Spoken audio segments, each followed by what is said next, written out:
Hello everybody, thank you for joining us today. You are part of the 360 people worldwide who have registered to view this webcast powered by Yole Développement, dedicated to 3D imaging and sensing update. My name is Faisal El-Kamasi and I'm the global sales support and coordinator for Yole Développement. Before we get started, please let me explain you some information. I would like to give you information regarding the logistic. So you have the possibility during the webcast to submit questions. In order to do so, you simply have to use the box at the bottom of the screen labeled Ask the Question. We will answer as many questions today as time permits, and for the remaining questions, we will make a following up via emails within a week. We'll do our best to do that. Concerning the materials and content, please note that the presentation is available and downloadable in the resource section. You will also receive an email after the webcast within 24 hours with a link to the recorded session. So today, Yole Développement and System Plus Consulting will share their analysis for you on 3D imaging and sensing. So first, let's start with an update on the field of 3D imaging and sensing and the latest market and technology developments presented by Pierre Cambou, activity leaders in imaging and sensor at Yole Développement. Pierre, please. Yes, thank you. Thank you, Faisal. So thank you, everyone, for attending this webcast. We will start with that is concerning the Apple event that has changed quite a few things on the market and on the technology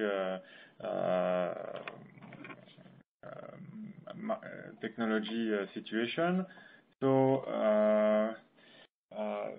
first, let's introduce what we have learned since then, as Apple is really the trendsetter for mobile specifications.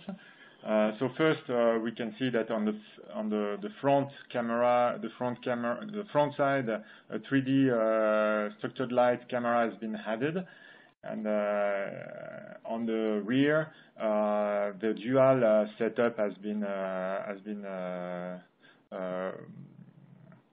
maintained as it was on the iPhone 7 Plus, but with a slightly different orientation. So there is on this dual rear no real addition of 3D technology, but it's, as we were discussing previously, it still has inherently some 3D capability. So this approach this technology choice is structured light, so a choice toward high resolution or quite simple camera technology, but some complex system setup and a need for computation that is provided by the A11 Bionic APU. So in terms of application, there's all the application that we mentioned previously or in the past, and I will come back to those applications. But really, the Bionic APU is probably the most striking addition to the 3D sensing hardware. So the neural network that is on board the iPhone X, is related to inference. So it's an AI embedded. We are not talking training there, or a little bit of training, but very few. But still, on the inference side, so this is the part that is on board the iPhone. a very powerful chip is needed, and this is the key technology that really enables this approach and allows for 3D to enter the mobile market ahead of what Yole previously envisioned. So now, if we look at the application, this slide is based on our previous presentations. So that's where our expectation in terms of application. So there was first easy unlocking, the fact that there would be an improvement in the user experience. The fact that there would be gaming possibilities, biometrics, and morphing of avatars and emojis were not the word that was yet invented, but okay, the description of such kind of application was already quite there, so Apple is really following this path. The only thing that it's not really there now is enhanced video calls. So what Facebook has been trying to push forward is those virtual chat rooms, which is not the application that has been shown, and probably could be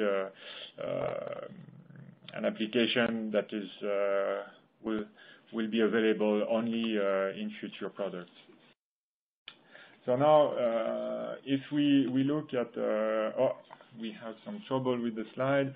But yeah, I will still try to explain the way it works. So first, we have a time of flight detection, human activity detection, and also a check of the distance. So through time of flight detection and gyros, so probably a movement and checking of the distance very quick, and then. Number two, a face and eye detection that is done through a small infrared camera module, and this will try to do the detection of a face. If a face is detected, so all these technologies is previously very well known up to there. So if a face is detected, then a third step is involved with a dot projector. So this is kind of the novel approach and novel hardware and software. So dots are projected on the face, and another image is taken by the infrared camera, and the image taken at step 2 and the image at step 3 is run through the neural network and enable biometric authentication. So that's, from what Apple and Tim Cook and his team have provided as information up to now. This is the flow that we can reconstruct and our understanding of what's going on. So I will skip the next slide because we can't see much, but that's the setup of the optronic hub that is really at the top of the iPhone, and the companies that have been it's not only Yole but so many observers of the industry have mentioned. Just to inform the participant, we will provide these two missing slides, number 7 and number 8. Yeah, thank you, Pierre. So now, if we go deeper into the choice that has been made by Apple, so you have basically presented this slide for many years now. It's the type of technology that are available with different optimization in terms of specifications, so stereo vision, structured light, and time of flight. So clearly, the structured light is the main approach. There is some time of flight due to the ranger, and we already mentioned key aspects. So quite good resolution, 1.4 megapixel, a quite complex illumination apparatus, and eventually some problem outdoor and a need for computation power. Now, if we go again, in the global roadmap, so we are very much into an era where computation is still key. It's possible that in the future, new sensors will have less of this computation to be central. Now, in respect to what Apple has shown up to now, so the bill of material is much bigger than what Yole had envisioned from the start. So I will not go in the detail, but you will have the time to look more deeply. We have a few names that we can put in front of some of the components. To make it simple, it's on the order of $16 for the complete bill of material, and it's slightly more expensive than what we previously thought. But it's kind of a preliminary analysis now. We will need reverse engineering in November to confirm all this. Now, okay, maybe I want to really again emphasize the fact that AI is really the leveraging factor here, and it's really part in AI. You have different aspects such as reasoning, communication, perception, learning, and decision making. And it's really the perception side. So people willing to embed AI into mobile are pushing this perception aspect, and I think this is really what we've seen here is the usage of AI so to interpret the images, and really kicking off the 3D. The 3D. So image is nice, but image plus 3D for an AI, it's even better, because you go. It's really in the sensing aspect of the environment, and you have some of the numbers here that Yole provided beginning of the year concerning 3D. So we are expecting for mobile something like 6 billion to be generated at module level for mobile. Apple has been preparing this for 5 years, so we can relate back to the previous purchase of Apple. So it started by Polar, Rose, and then PrimeSense, which are probably the main driver in terms of technology, and until Realsense very recently.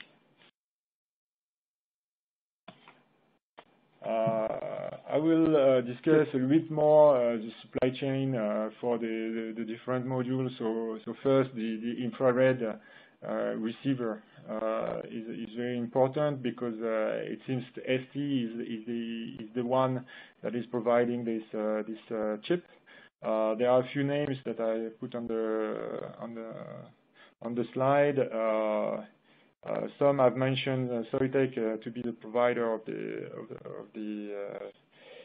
the substrate, so it's also something to be confirmed, but that would be a very, very interesting news. Viavi, also interesting company to provide the infrared notch filter.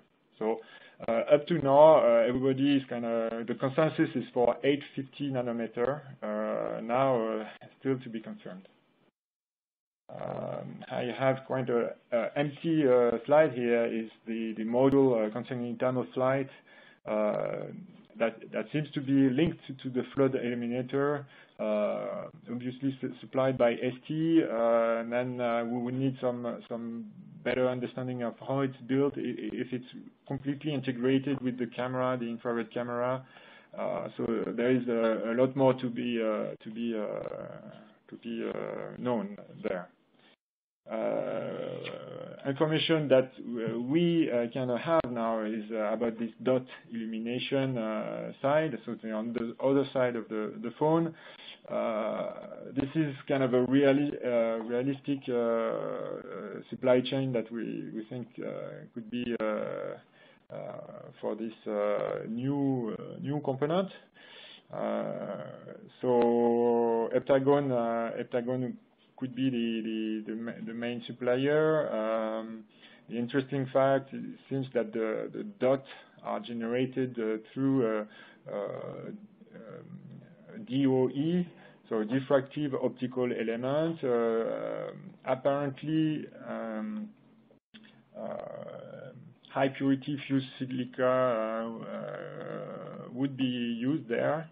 And that's why we have names like TSMC. Now Heptagon is working quite closely with Zeus, so it's also a possibility that Zeus provides some of the wafers. And concerning the V-cell, a lot of noise around V-cell, so Finisar and also Lumentum are names that have been provided by the market. Now there is another nice supply chain that's going the wrong way. Another supply chain very plausible. So Himax is really a provider, a potential supplier for this dot pattern illuminator. So Corning for the SPSS, TSMC for the patterning. And Xintec and Lumentum for the V-cell. So now this is the interesting component, since it's a new one this type of approach is game changing for Apple. So it has added, this is kind of the conclusion, so this 1.4 megapixel infrared camera, the receiver, the time of flight module alongside the flood illuminator, and the dot pattern projector. If we want to go more in the future, so what's going on? So we need to understand we've left the touch era where we had a home button, and we are entering a new era where there is no touch, and we want to call it the perceptual era, where there is the phone that is really aware of its environment. And so if we project this in time with the generation of hardware, so up to now it seems to be structured light, probably it will diffuse in other devices. At some point there will be some trouble, because for wearables it doesn't seem to be quite the good technology. So possible entry for time of flight arrays. And one thing is sure is that front and rear will in the end get this 3D perceptual ability. So conclusion, 3D imaging and sensing is clearly at a starting point right now for mobile and consumer electronics in general. 6 billion are to be generated by 2022.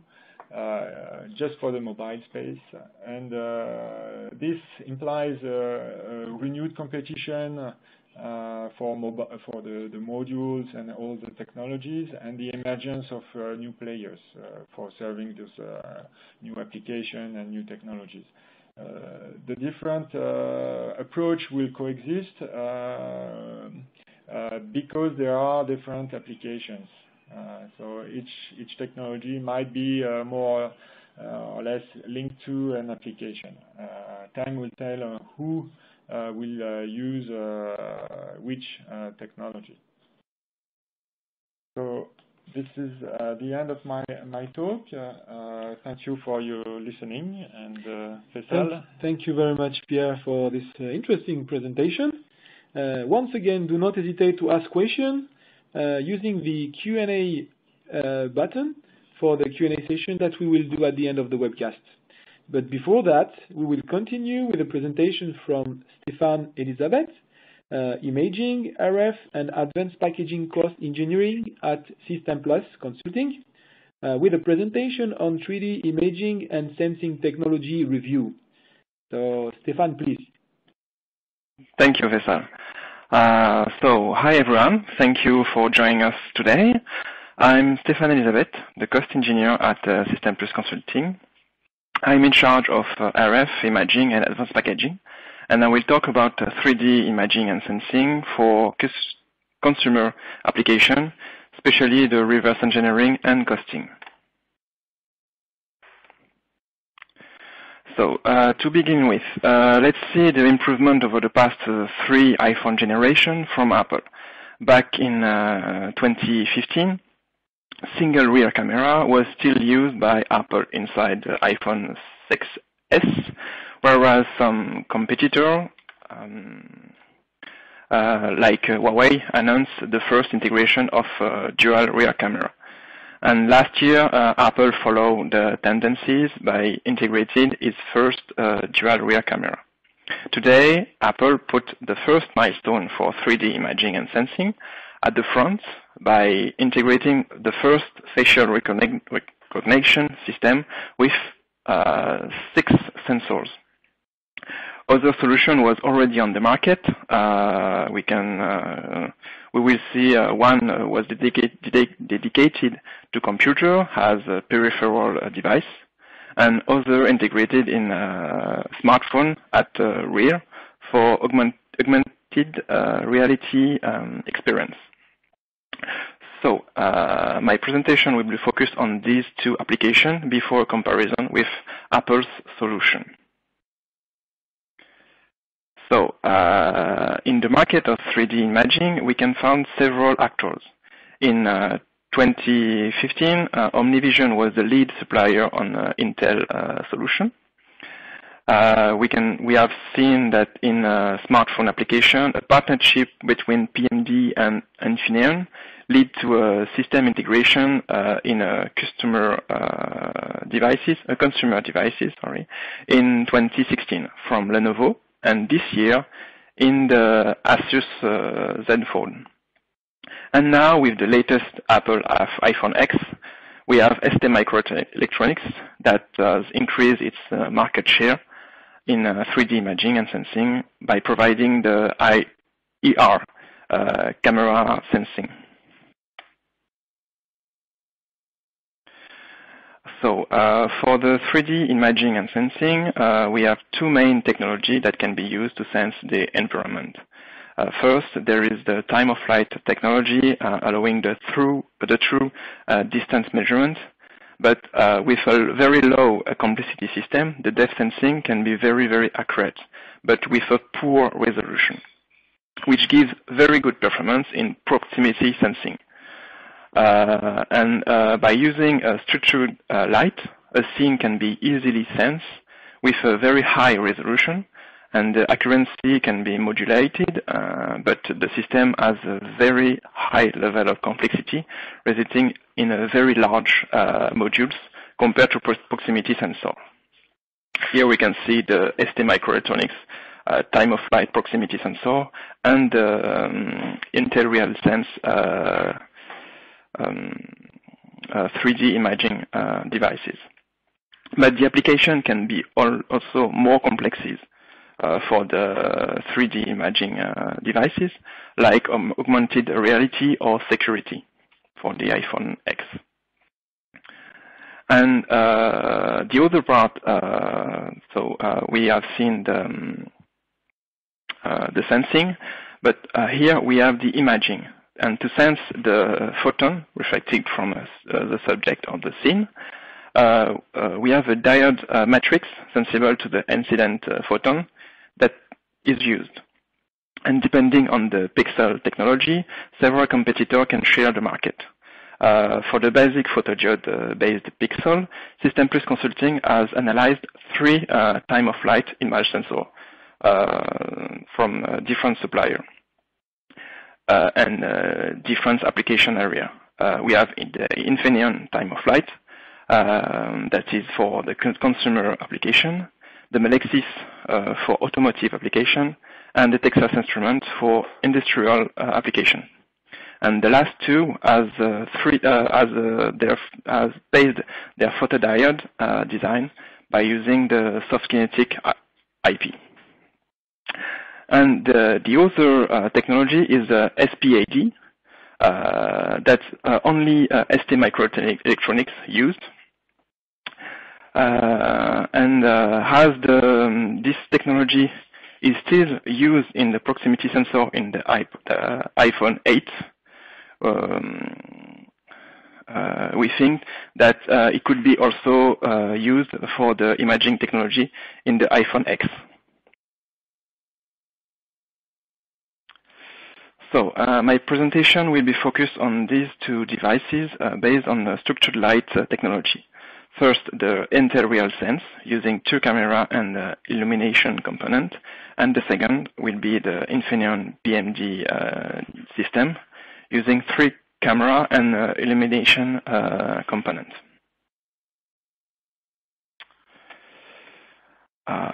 So at System Plus Consulting, we have published 2 reports on 3D imaging and sensing.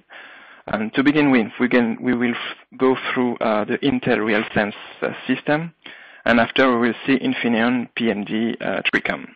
And to conclude, we will compare the solution to the next Apple iPhone X. So here is the system from Intel, the Intel Realsense technology. And in this system, we have 2 cameras, one to provide the scene, and the other to sense the depth. These 2 are integrated in the same board, and for the light structuration, we have another board that supports the illumination devices. So how the depth sensing works? We have the illumination device that gives horizontal stripes, and these stripes scan the scene, and the return photon are sensed by the IR sensor. And to produce the stripes, we have the MEMS devices that is provided by STMicroelectronics that is used. And the MEMS is a micro mirror system that diffracts the IR beam laser and provide the stripes. And when we extract the die for the module, we have 3 main die that for this system. We have the die from Tower Jazz that use the photodiode technology to sense the IR photon reflected from the scene, and projected by the MEMS micro mirror devices from STMicroelectronics. And the photodiode has to be large enough for the sensing, so we have pixels with 3.5 micron wide, whereas the CIS from OmniVision only provide the scene with a very small pixel size. For the phone, it was 1.4. And we have realized the costing of this component, and we have seen that the main part is due to the other component around the main die, like passives, memories, or controller system. And the second part is that for the IR laser projector, we have almost 20% of the cost is relating to it. And when we take a look at the breakdown for the micro mirror, we can saw that because of its very small size, all the cost is for the packaging. So now we will take a look at the other system, the solution found in the Lenovo and the Asus phone. So this system was from a partnership between Infineon and PMD, and the goal is it was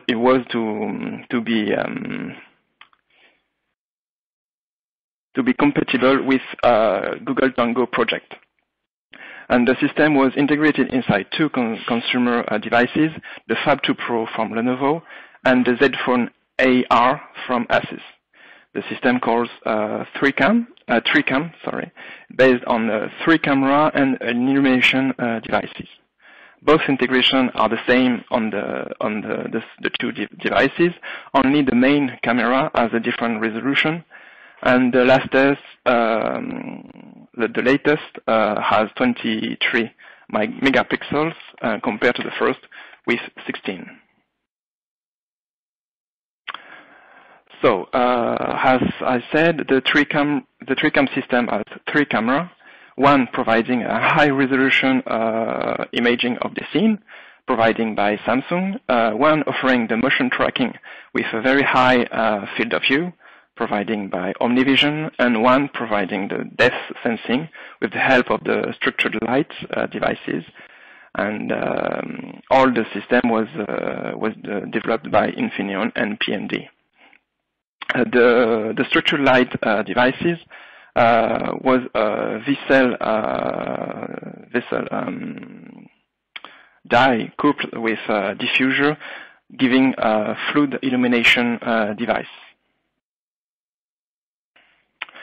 So here is the extracted main die from the system at scale.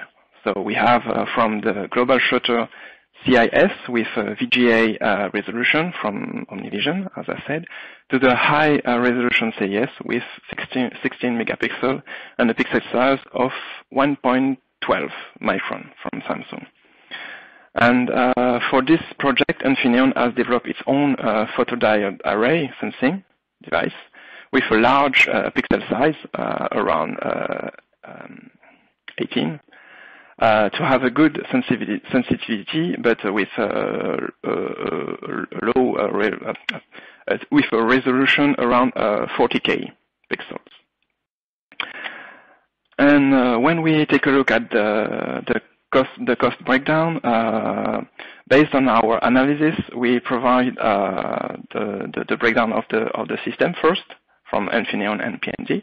We evaluated at $12 with almost 40% of the cost from the TOF sensor. And when we have evaluated the modules price, we saw that almost half the price was for the 3D TOF modules from Infineon. So now we will take a look at the iPhone, the comparison with the iPhone X. So when we take a look at it, it seems that the structured light is a common choice for the three solution. Apple combined the two vision that I presented, but in its own devices. The fluid animation intake from Lenovo and the pattern projector from Intel solution. And the only difference is the patterning, becoming dot instead of stripes, thanks to diffractive optical elements that gives more details for the facial recognition. So finally, when we put the details together, we can find a pattern in the dimension and the cost.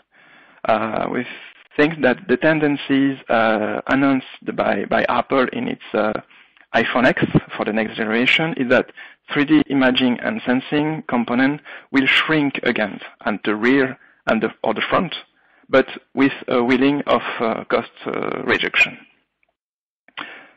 So I will finish my presentation here. Thank you for listening. Thank you, Stéphane. Thank you very much for this relevant and interesting information. So we are now going to wrap up with a Q&A session. So let's go for it. We will answer as many questions today as time permits, and follow up via emails on the remaining questions. So we have a lot of questions. We have few questions. I think few questions for you, Pierre. So let's start with this first question. How do you see the timeline for adoption of 3D camera for the other smartphone manufacturer? Okay, so we have done this work on our report, 3D imaging and sensing. So we base our projection on the speed of penetration of previous technologies, such as biometric scanner for fingerprint, for the penetration that has been quite large for dual camera on rear side of smartphones. So our view is that a similar we believe in the application and the fact that Apple is a real trendsetter. So the idea is that 3D will follow this same high rate of adoption. So within 5 years, we expect reaching on the order of 40 to 50% of penetration. So that's also is related to it's all attained, let's say, by the cost of or the access of the technology.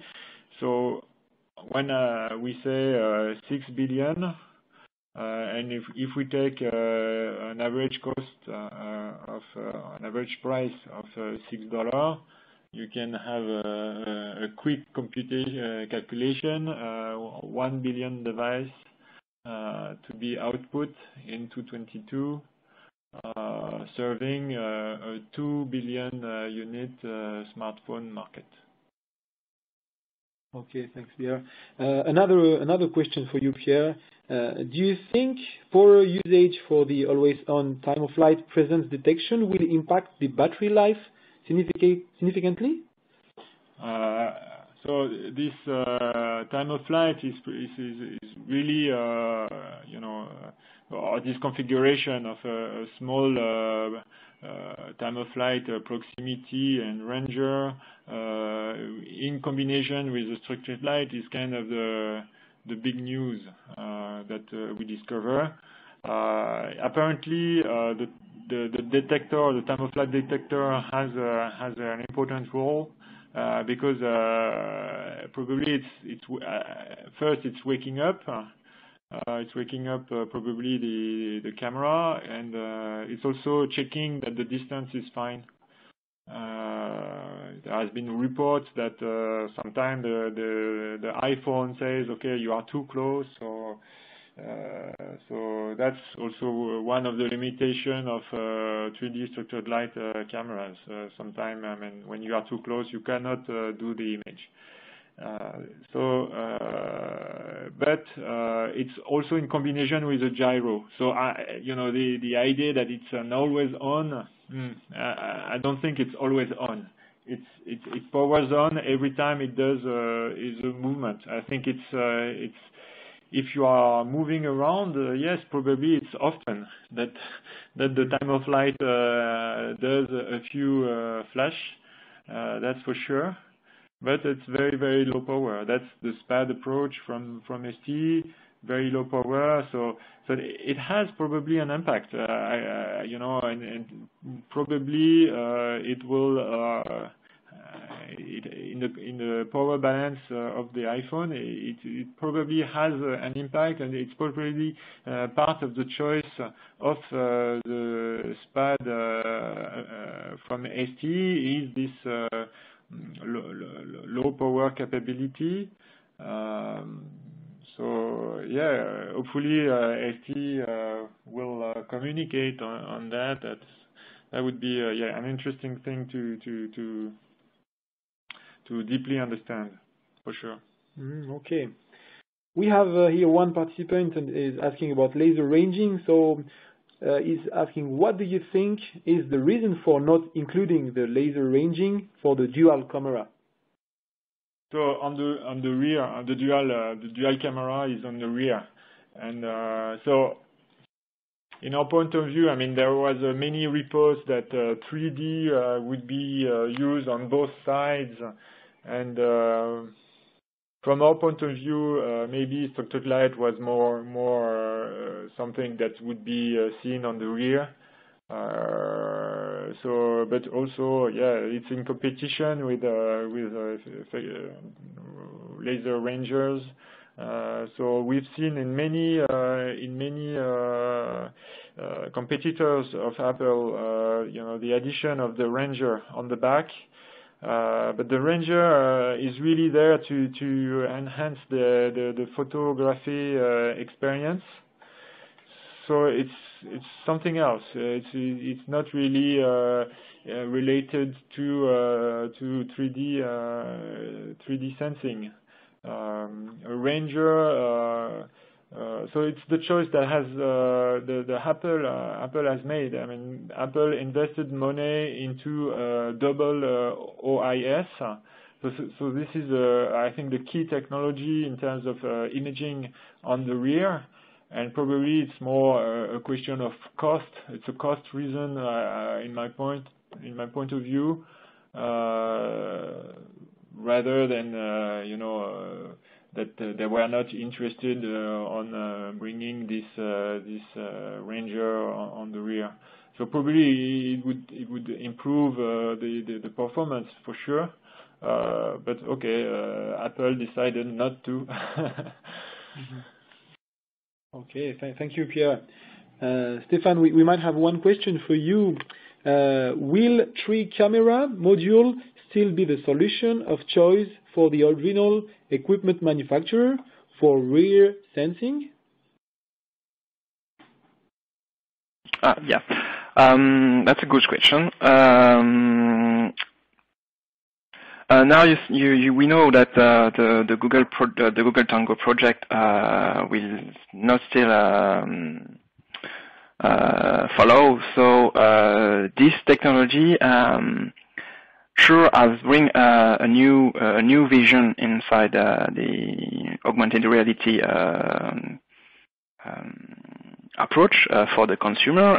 It has show the world how it can be working, but I think it could be have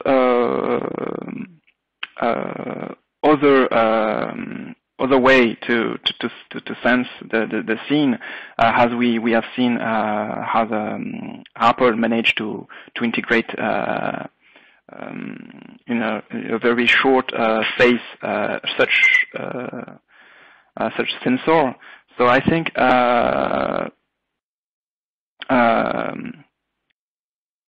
2-camera modules can be one of solution. But we will see for the next year how it was going, and we will be for sure more precise in my response. Okay, so maybe a last question because we are running out of time. So Pierre, maybe this one is for you. Are you 100% sure that PMD module in Lenovo is structured light? Okay. I followed Stéphane talk. So yeah, I think there was a mix. Just because there is an illumination doesn't mean you have a structured light. So there is a light, that's for sure, for PMD, and this is for the time of flight. PMD is definitely a time of flight technology that has been well described. So PMD is the device which foundry is Infineon, and it's a time of flight, okay? And the other device was from Intel Realsense, and it's the structured light. Both have an illumination. Only the Realsense has a structured illumination with the little mirror that allows to do stripes. The time of flight is a uniform illumination. It looks similar to the flood illuminator that is used on the iPhone X. Okay, and I think this is what Stefan meant, that okay, it's a similar technology on the time of flight PMD module. We see this illuminator that will be found on the iPhone X, referring to the flood illuminator. It's an uniform with just a diffuser. And yes, maybe I saw another question, maybe one more. Yes, maybe one more. I saw one question about if the dot illuminator could be made out of polymer, and that's for sure.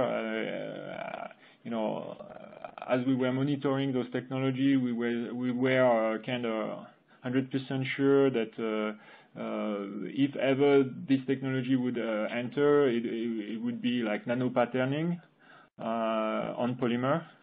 But then, this is the rumor. And in fact, that there is the involvement of TSMC, of people like Corning and AGC. So that leads to in this direction of ion beam etching and of high purity fused silica. So that would be a nice thing to check on the reverse engineering, and because it's that would be a very nice high end approach from Apple. Apple has such a type of approach. We see in the packaging of modules using ceramics.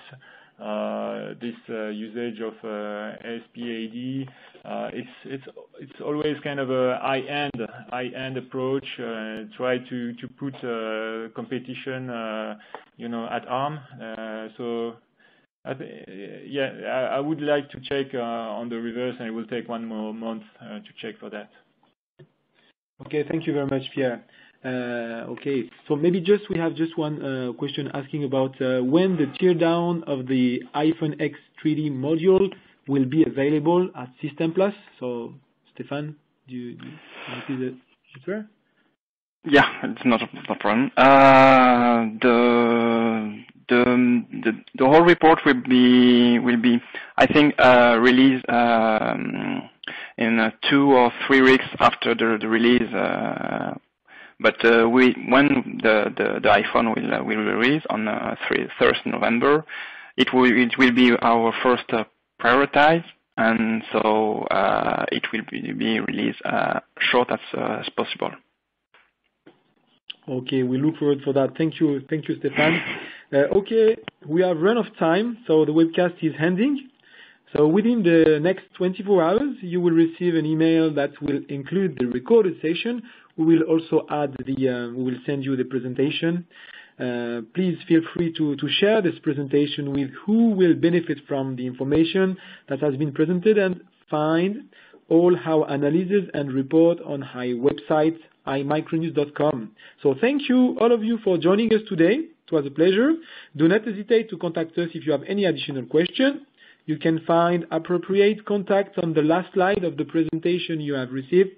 Have a good day, and we look forward to have you back as a participant. Bye-bye.